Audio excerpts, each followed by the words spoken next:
start as a foundation point, then let you just work your universal magic and geniuses. I know as we're right now, this group is in the phase of trying to figure out what they're interested in. And there's a lot of we don't even know what we don't know because there's just so much out there when it comes to this.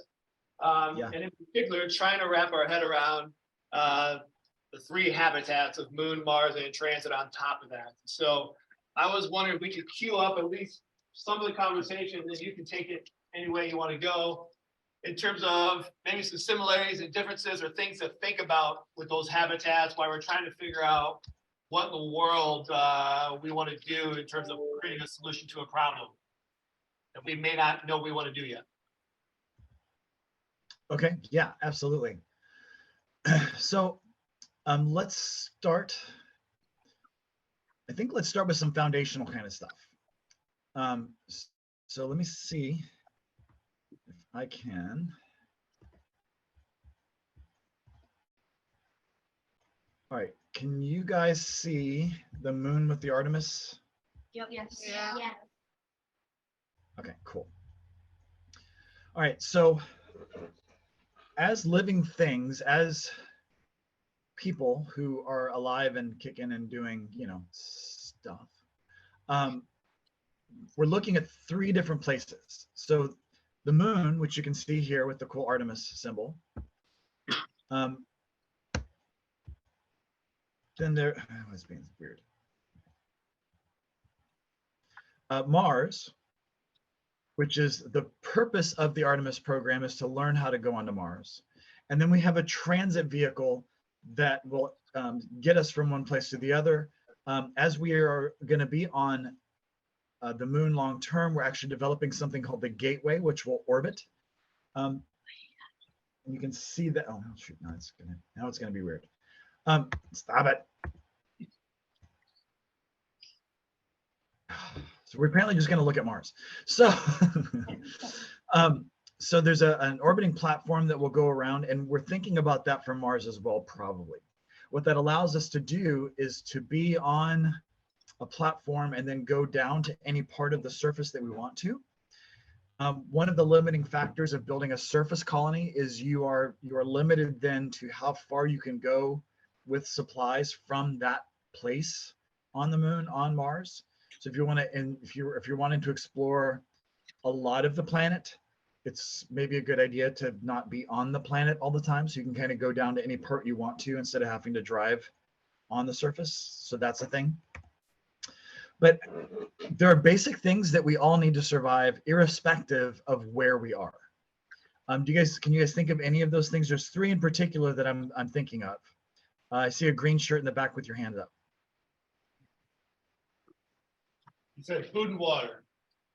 Yep, food and water, absolutely. And then there's one more that's pretty important, maybe in the black hoodie there, right in front of your teacher. Oh, shelter.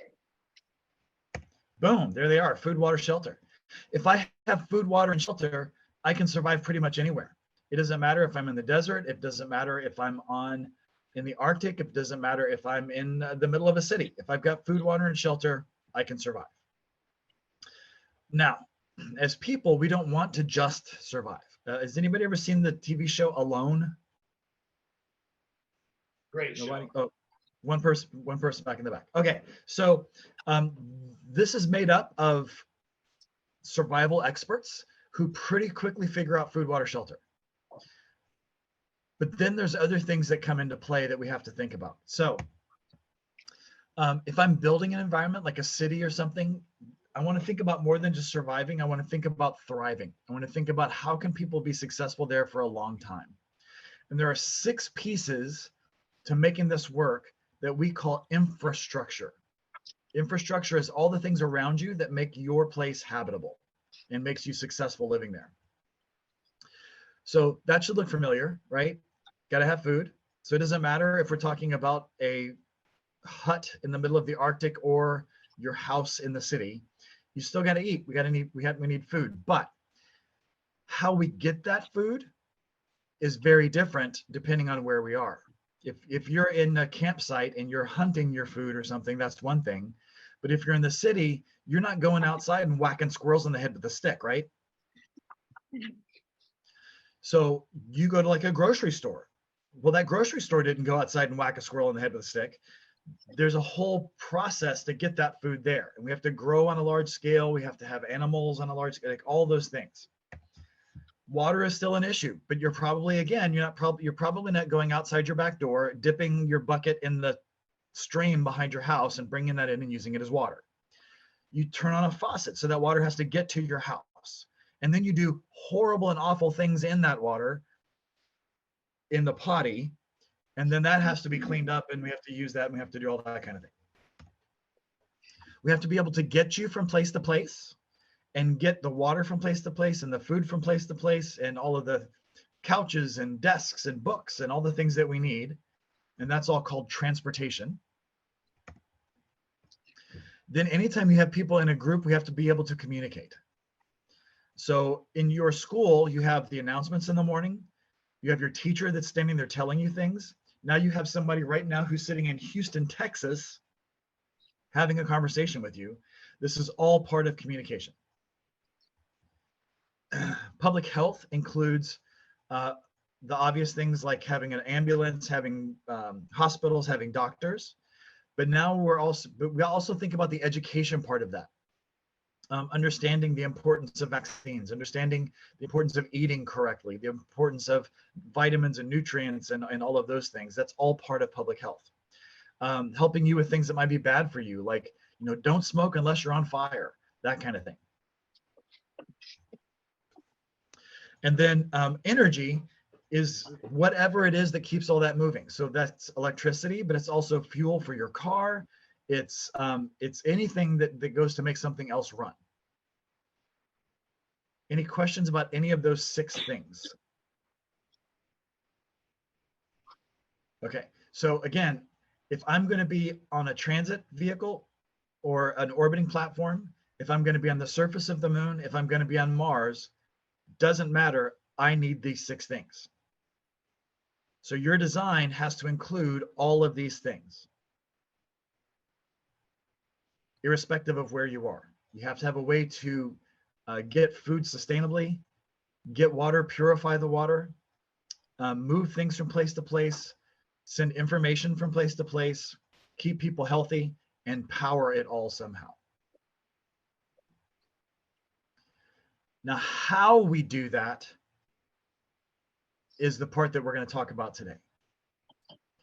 We talked about RIDGE already, yes. Radiation, isolation, distance, gravity, and environment. That sound familiar to everybody? Yes. Yeah. Yep. They're a little quiet today for some reason. I get it. It's Monday. It's a thing. So this all goes together. So let's help me think about this. So if I am on Earth, where does your food come from? Right there in the front of the Adidas shirt. Farms. So a lot of it originates on farms. Yes, absolutely. And there's better and worse ways to do that. With the glove on your hand there with the cool camo, whatever the deal is. Hunting. You could actually hunt your food. Yep. Fellow next to Adidas there. Supermarket. So eventually it gets to your supermarket to distribute it out to you, right? So the supermarket probably isn't growing the food in the back. Again, they're not walking out and knocking a squirrel in the head, doing whatever. But they're getting it from somewhere, and they're getting it from farms. They're getting it from farmers. They're getting it from the processing plants that make all of the raw ingredients into something. How am I going to do that if I'm not on Earth? So you can't Instacart to the moon. You can't, come back and get stuff from the local Kroger or whatever the thing is there in Iowa. So how are we going to get food? And how do you think that would be different on the moon, on Mars, or on like a transit or orbiting platform? What are some things that you think would be different for food in those 3 settings? Adidas, I see your hand again. Yeah, maybe like one of those like domes, like a greenhouse. So greenhouses are a great idea for all three, right? So it gives you an enclosed environment and I can control the temperature in there. I can let light in if that's available in a place or not. That gives me a lot of, so a greenhouse is a good thing to think of. There are some pros and cons and problems with those. On Mars, the day is about the same as it is here. So how long is a day here on Earth? 24 hours. In hours. 24 hours. On Mars, it's 24 hours and 38 minutes.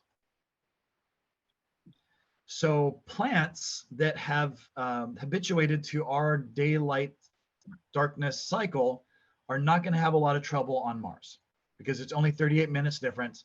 They're probably going to be okay just having something using the light from outside. What could make a difference with the light on Mars as compared to the light here? Stripy shirt in the glasses. Yeah. She said sleep schedules. So that's not really going to help your plants much. So think about the light on what could be different between the light on Mars and the light here on Earth. The black hoodie there again. The distance. What did you say? Distance away from the sun. Yeah, absolutely. So you're a lot farther away from the sun on Mars than you are on Earth. But at the same time that you're farther away, you also have less atmosphere. So there's not as much blocking the sun to come in. You can't just have the plants outside because the average temperature on Mars is negative 139 degrees Fahrenheit. So you're going to have a way to keep your plants warm, but you could probably just have the windows to let sunlight in because even though the sun's farther away, it is in fact not blocked by as much. So it kind of evens out in a way. The makeup of the atmosphere makes things a little bit different. What colors basically are a sunset here on Earth? Green shirt all the way in the very back.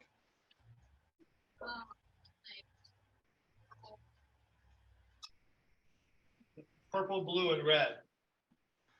Not so much blue. Lots of red, some purple, some pink, some things like that. You actually lose blue as the sun gets down. On Mars, it's the opposite. On Mars, during the day, the light is very red, and then in the evening, it turns very blue. Because of the makeup of the chemicals in the atmosphere are very different. It bends the light differently. That can actually be a thing. On the International Space Station, when we have the lights over the plants, the lights are purple. Here's a good biology question for you. What color of light? So you know the colors of light, right? Red, orange, yellow, green, blue, indigo, violet, the whole rainbow thing. Which one of those are we 100% sure that the plants do not use? And how do we know that? With the yellow hoodie all the way into the table there. Shift. Maybe like I just lost it. Green. Green. Yeah. How do we know that the plants aren't using green? Because with other colors, it's kind of like with blue, the plants with blue. You're making it way too complicated. It's because they look green. They're bouncing the green light back at you. They're not absorbing it. They're not using it. They're bouncing it back at you. The reason that your shirt looks yellow, green, whatever, is because it's absorbing most of the colors, but it's bouncing back the yellow. It's bouncing back the green. So whatever colors you can see on your shirt are the colors that are being reflected back. If your shirt is black, it's absorbing all of them. If your shirt is white, it's reflecting all of them back. So we know that plants aren't using green light because they're reflecting it back at us. So we can pull that out of the spectrum and get really specific and start using light colors that we know that they need. So on the moon, you're about the same distance from the sun as you are here. But no atmosphere again, which means the sun is going to be a lot stronger. So if you're in the sunlight on the moon, you are 300 degrees Fahrenheit. That could be a problem for your plants. Do you have any idea how long a day is on the moon? A little fellow in the back with your hand up. 90 minutes. 90 Nope. minutes. It's a lot longer than that. Over on the side table there, the gray shirt. Around a quarter of a year. You're quarter of a year. So that would be like 3 months. It's a little shorter than that. So what happens is the moon rotates on its axis at exactly the same speed as it orbits the planet. That's why the same side faces us all the time. So do you know about how long it takes the moon to go around one time? How long is it between full moon and full moon, approximately? Like a month? 13 days. It's a month. That's where we get the word month. It's about 28 days. So a day, one rotation of the moon is about 28 days. So that means if I'm on the surface of the moon, wherever I am, it's going to be daylight for about 14 days. And then it's going to be night for about 14 days. So as I'm thinking about what to do with my plants, as I'm thinking about all that kind of stuff, if I'm thinking about solar energy, that's something I have to take into consideration. Solar energy is going to work great for 14 days. And then it's going to be completely like inside of a cow dark for 14 days. And the temperature That's is different too, right? Yes. And it's 300 degrees versus negative 300 degrees for 14 days. Wow. If I'm on a space station, an orbiting platform of some kind, then I have a lot of control over temperature and light and things like that, but I have to physically control that. I can't use the sun. I have to have lights, which means that my food production is also going to be very energy intensive because I'm going to have to power those lights. I'm going to have to power the AC or heater or whatever to make that work. I can control it, but it costs me to control it. It costs me in energy. It costs me in resources. I have to think about how to get the water there, things like that. Now, all of these things are going to come under that same purview. So for all of these, whether it's food or water or transportation or whatever, those differences are going to make a lot of difference in how I set up my colony, how I set up my survival place because of those differences. The day-night cycle, temperature, availability of various resources, those are all going to be different depending on where I am. If I'm on the space station, I can control everything, but I have to manufacture everything. My water has to be crazy sustainable, recyclable, because I can't like run it through rocks. I can't take it outside. I can't get it more from ice that's just in a field down the road. Everything has to be very self-sustaining inside an orbiting platform. On the moon, I've got to think about that 14-day day-night cycle. I've got to think about that temperature swing between 300 degrees and negative 300 degrees. I have to remember ridge on all of that. But I have access to water. There are billions of metric tons of water on the moon. So I don't have to worry about bringing so much. It's already there. There are mineral resources on the moon that I can use. The soil is a problem because there's no erosion on the moon. So the soil is very sharp. And so plant roots have trouble getting through there. Whereas on Mars, there is erosion and it's soil kind of like it is here. We've even found organic molecules in there that we may not need so much fertilizer. Also, day-night cycle, kind of like Earth, a little more stable temperature at about negative 139, which is cold, but it's always cold. So I don't have to worry about that huge fluctuation. On the moon, I can get supplies in pretty easily because it's only 2 days from Earth, whereas on Mars, it's not. It's 7 months plus to get anything there. What are some other things that you guys can think of that might be different, might be the same, or that questions that you might have now that we've kind of said all of this? So were you leaning towards something and maybe you changed your mind? Was there something that kind of got you excited? Gray shirt with a football on it, I think. Yeah. So I was thinking that I was gonna be wanting to do Mars, Moon. But then Uh-huh. I heard about how soil is better to grow stuff in. So now I'm kind of leaning towards that. Yeah, so we actually just made a really exciting discovery, and we're being careful about how we say this. So I'm going to be careful about how I say it. The Perseverance rover is taking samples that will be brought back to the Earth. And one of those samples that we just took in what was a river delta, we're excited to get it back because we think when we do bring that sample back, that we will be able to confirm with our instruments here on Earth the presence of fossilized living things. So I think within the next couple of years, we're going to be returning those samples in about 2026. So I would say within the next 5 years, I think we're going to have confirmation that there was life on Mars. What that means is all of the things you need for life were there.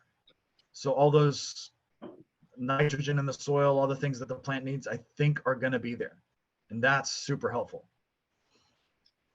Now, the moon has a cool resource that we don't find on Mars or on Earth much.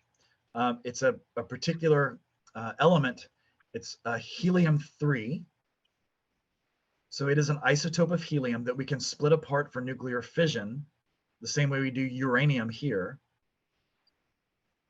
But when you split helium-3, you get helium and hydrogen instead of getting like plutonium and radioactive.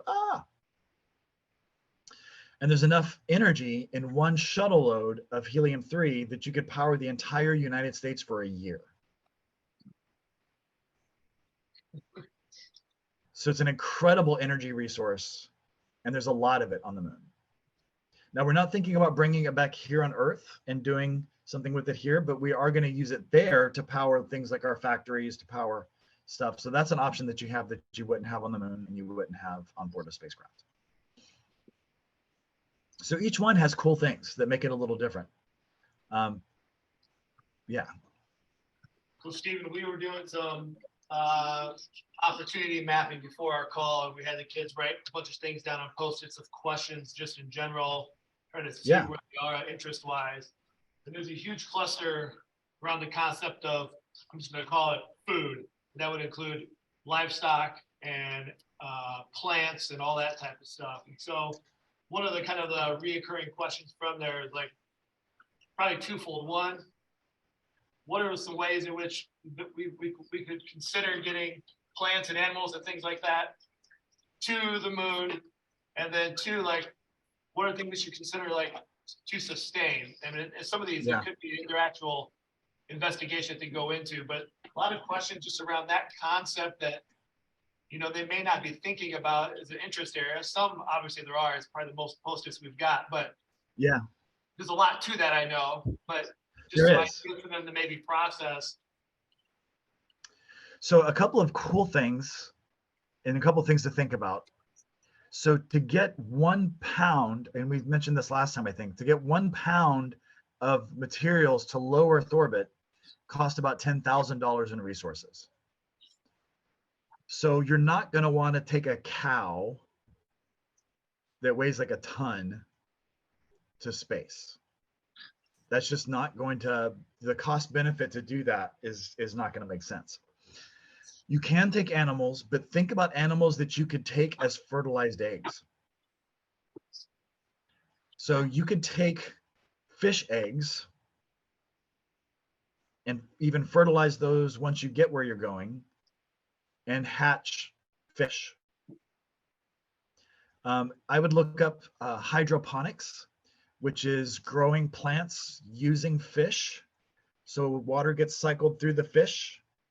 The plants clean the water for the fish waste fertilizes the plants, and there's a wonderful cycle thing that you can do with that. And there's certain kind of fish that make good food that have a good protein per pound kind of ratio. So you could play with some of that.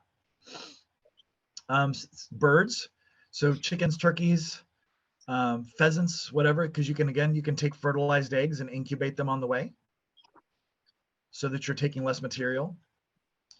When you think about plant material, think about, again, things you can take as seeds or very small starts and then plant when you get there. The other thing that I would research is the benefit to plant growing of having animals available. So like a farm that has a single cow can increase its output by like 40 or 50%. But you can do a lot of those same things with chickens, with other animals that might be easier to move initially. The other side of that too, you can research, we're actually growing meat in laboratories. So we are also changing plant proteins into meat proteins by the Impossible people, I think, are doing it the best. There's a company, Impossible Burgers, Impossible Chicken. They've actually learned how to manipulate the heme molecule in cells to make plant cells taste like meat cells and behave like meat cells. But they're actually growing meat, like actual meat, in laboratories. So that might be something, instead of having to take the animal, you could like research that technology and have something along those lines. And I know that there's some work being also done in 3D printing food. So taking things like plant powders, like protein powders, and using a 3D printer to create food with them.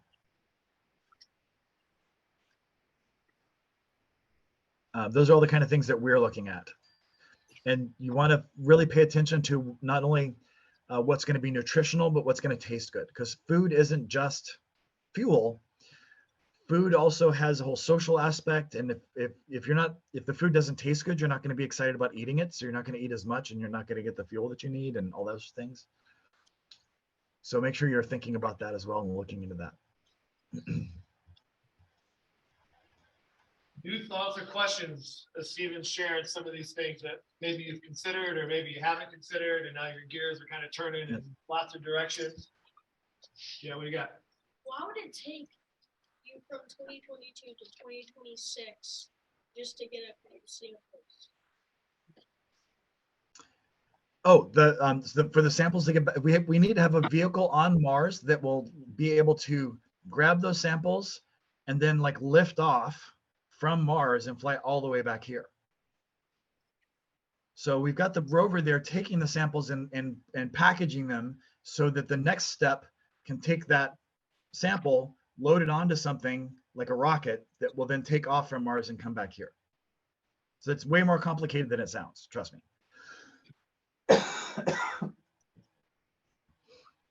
There was a hand in the back behind you there. Oh, please. Why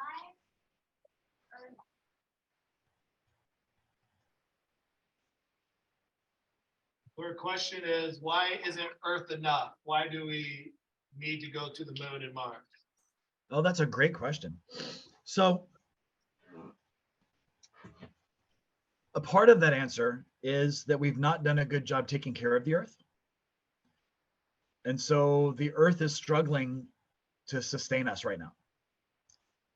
We have a lot of things that are happening, and it's by and large because of things that we've done to the Earth over the last 100 years or so. But a larger part of that answer is that we are explorers by nature, that we are related to the people who left the cave, looked over that next hill and wondered what was there. There's a lot of negative connotations about today's holiday with the whole Columbus Day thing and all that. But there is a part of that that sort of speaks to us as people, and it's that idea of exploration, that idea of following your curiosity, not just in a book where it takes you, but physically, maybe where it takes you. One of my favorite parts of my job is I get to go around and physically visit places. So when I got to come there to Iowa and visit your area, it's very different than it is in Houston, and I learn a lot, and people are a little different, and the food is very different. Be careful ordering the pork loin when you go out there. That's way bigger than you think it should be. But I think that's the larger part. And then the technology that we develop for that will actually help us back here on Earth as well. So the things that we develop to learn how to live on the moon and to live on Mars will help us to live on this planet in places that maybe we can't at the moment. If we develop technologies that would allow us to grow food in the desert, for example, or to make Antarctica sustainable for a person to live on, those are all things that are going to be good and are going to help everybody. So it's a big answer, but it's a big question. And so that's a wonderful question, is to always ask us, why should we do this? Why are we going forward? And it's just innate in us to do. Go for it. So when we bring with us, like, what would be the order of people that we bring? Like, who would be most important? And then, would we bring people out of our country with us? Yes. So I think I heard that. So these missions are not just American missions. We're traveling with partners on this. So this is the International Space Station with 16 different countries. The Artemis Accords is even more than that. And it's not just countries, it's private companies. So yes, we need the best and brightest from everywhere to show up. And the people that you bring with you, what do you think? Like, think about that. I think that would be a good part of a good thing for you to research and think about, rather than me just giving you the answer, is what kind of people should come with you? What kind of skills should they have in order to best survive for a long time? And what would be a good combination of people to bring with you? Do you think you'd want to bring people who all have the same skills? Or would you want to bring people who had complementary skills? So things that one person wasn't good at, the other person maybe was. So something to think about with that. So another thing too, that maybe is way out in left field, but just, I don't think it's on a lot of radar right now, but just because we learned about it last year a little bit too, just to plant another seed of thought. Could you talk a little bit too, just about things to consider when it comes to, like, I'm going to call it like dust mitigation of the surface? Because if we think about food and we think about transportation and all of these things, something that I know we kind of go back and kind of reprocess in a lot of our work was how minute the dust, the regolith was, and how that can kind of get into everything. Yeah, for sure. So on the moon, again, because there's no erosion, the dust that's on the moon is very sharp. It's a little bit like asbestos. If you have questions about what that would do, I would look that up. There's a lot of information about asbestos and how hazardous it is. So it's also very fine. The regolith on the moon, which is the word that we use for the dirt on the moon, regolith. So it gets into everything. Breathing it is very hazardous, so you want to be able to mitigate that. So one of the things that we've done is the suits that you're going to walk around the surface with aren't ever going to come inside. They'll stay outside, and they'll have a little door in the back of them that you can get into and out of the suit, directly into or out of whatever rover that you're in or whatever. On Mars, the dirt's a lot more like it is here. But if we find living things like maybe bacteria, viruses, like, we have to be careful about that, because our body's maybe not ready for that one. And I think we've all seen that movie where things go horribly wrong really fast. And then on board any kind of orbiting platform, you have to worry about the bacteria and things that develop just because there are people there. So just like in your house or in a hospital or something like that, having people there, people are gross. And you're constantly coughing and have skin cells falling off and just ew. So on the International Space Station, every Sunday is spent just scrubbing the space station from top to bottom, like vacuuming out all the air ducts, and they get like really into it, because in that enclosed space, that could make you sick very fast on its own. So that mitigation of dust, whether it's skin cells on an enclosed environment, the regolith on the moon, or potential biological issues on Mars, that's something we have to think about no matter where we are.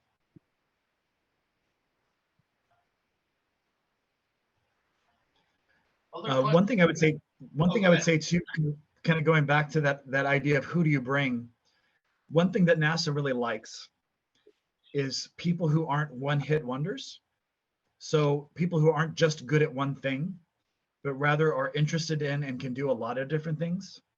By having people who have multiple skill sets, you're able to kind of hit more notes along the way, if that makes sense.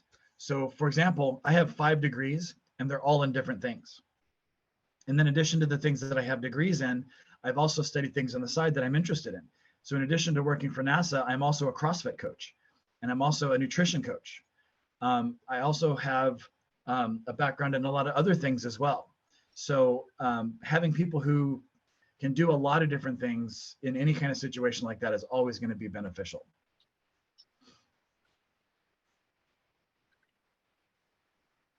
Yeah, go ahead. Oh, so what's with the space station? Is there gravity in it? Always spinning? Were you able to hear that, or I heard something about gravity and spinning. you want to know that? So in the space station, is there gravity since it's always spinning? So the space station is not spinning. It's just kind of flying flat as it goes around. So technically there is gravity, but the astronauts don't experience that gravity. The space station, the International Space Station, is only 200 miles away from us. And remember that the Earth has enough gravity to hold the moon in place 238,000 miles away. So the gravity on the space station is actually 90% of what we have here, but the astronauts are in free fall. So just like if they jumped out of a plane and are falling back to Earth, they are falling. The whole space station is in free fall all the time. So because they're all in free fall, they are experiencing no gravity, even though there is gravity there. Now, whether we could spin it and make an artificial sort of gravity is something we're looking into. So far, the mechanics of having something like the ball bearings, the gears, the things that would make it spin for a long time is a physics problem because it generates heat and it makes it hard to sustain that motion for a long time. But if we could figure it out, then maybe that's something that we could do. All the science fiction movies seem to say so. If we lost control of the gravity in the moon, would the moon fall somewhere or would it stay in place? If for some reason physics broke down and the moon just stopped being gravitationally attracted to the Earth, it would sling off into space. So imagine that you're standing and you're holding a ball that's attached to a string, and you're going to spin and let the ball go, but hold on to the string. So now that ball is at the end of the string going around and round and round. You with me? What happens if you let go of the string? Where does the ball go? Yeah, that's what would happen to the moon.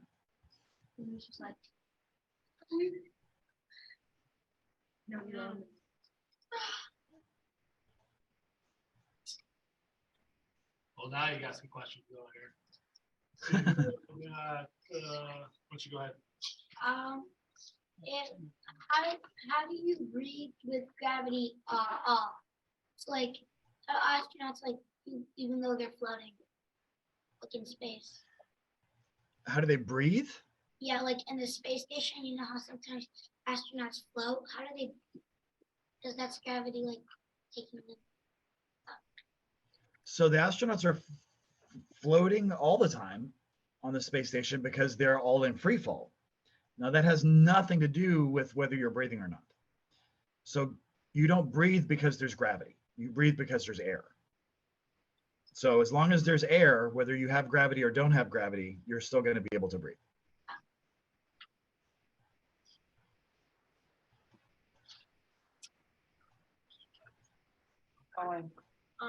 So what if the moon were to like lose its pull on Earth or something, like lose gravitational pull and head towards the sun?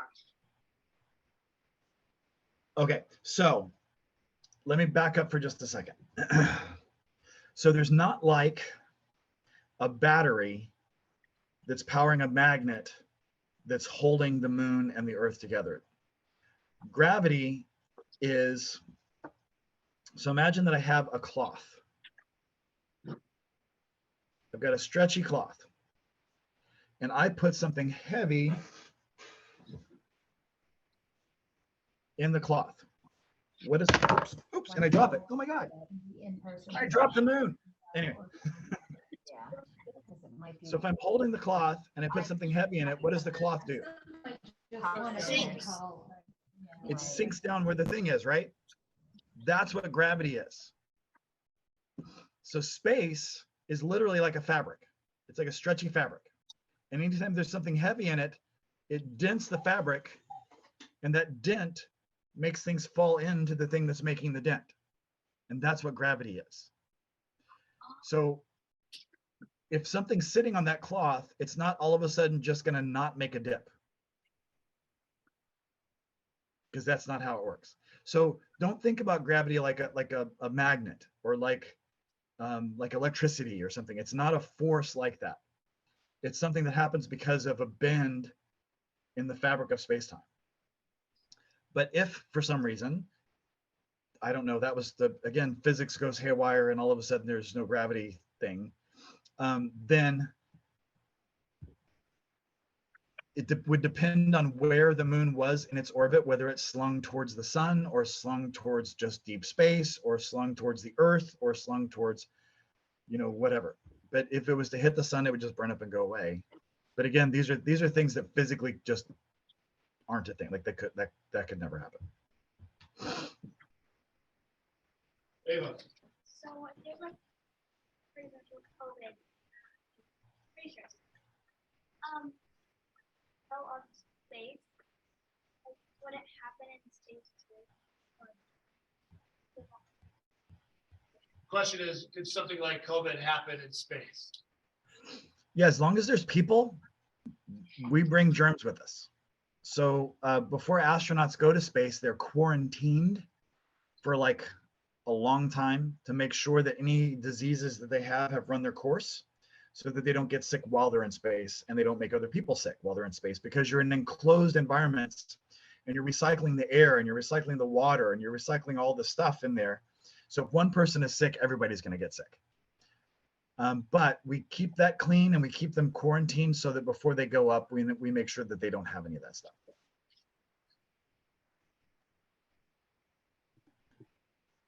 Yeah, all the way back in the corner. That person has had their hand up for a minute. We all fly out here. I didn't hear it. Question was, would we all fly off the Earth if the Earth stopped spinning? So there's a really cool, I'm trying to remember the name of it. There's a web comic that a guy who was a NASA physicist left NASA to write this comic, and it's letters. It's like XKZD or something. And he has a book of when people ask him questions like that, he wrote those answers. And the answer's a lot more complicated than you think it is. So it isn't just like your mom stopped the car too fast and you fly forward, because the air on Earth is also moving as the Earth moves around. So if the Earth just suddenly stopped, it wouldn't just be like your mom stopping the car. Like everything would basically explode because of all the pressure, all of the heat, all of the wind that would be happening. And so it's a really cool answer. And I'll see if I can figure out what that guy's name was, and I'll put it in the chat or something for you. Isn't it Monroe? He just came out with a new one. Maybe. Yeah.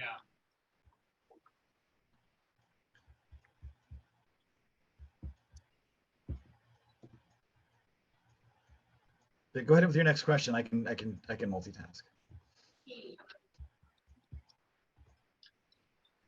If you use the math correctly to estimate how far. The question was, how do you I didn't hear it. how do you use the math correctly to estimate how far things are? Like, how do you actually know the distance to all these things? So a lot of it with things that are really far away have to do with light. We have this wonderful thing in that light moves at a very constant speed. Literally, it's considered the universal constant, 186,200 miles per second. Or in the measurements that the rest of the world uses, it's 300,000 kilometers per second. So whether that light is moving towards you or moving away from you, it doesn't change its movement. What does change is the way it looks to us. So if light is moving away from you, it looks red. If it's moving towards you, it looks blue. And so we're actually able to measure the color shift to help us understand how fast the light's moving, how long it's been moving, whether it's moving towards us, and that gives us a way that we can measure distances. And then we have things, we have sort of milestones. We have things that we know how far they are away, and we can measure other really far things based on that. So it's complicated, and I couldn't do it myself. Like I couldn't just get data and tell you how far something is, but I know that those are the information points that they use.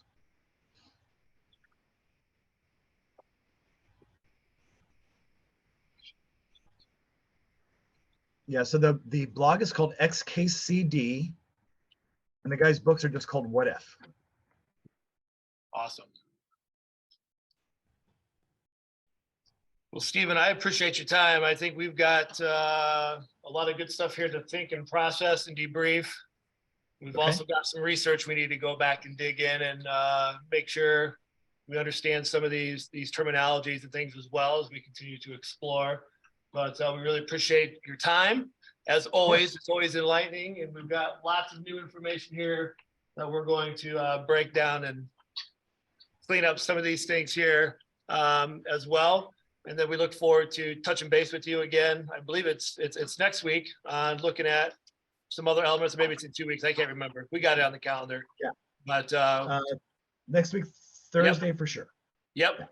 We'll dive into some more specific, detailed questions and scenarios because they should have an idea of where they want to head. So we should have another week of research under us as well. So I'm looking forward to that conversation. That'll be exciting. All right.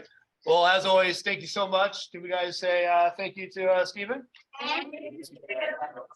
You are also welcome. All right. Take care, my friend. All right, talk to you soon. Yep. Bye.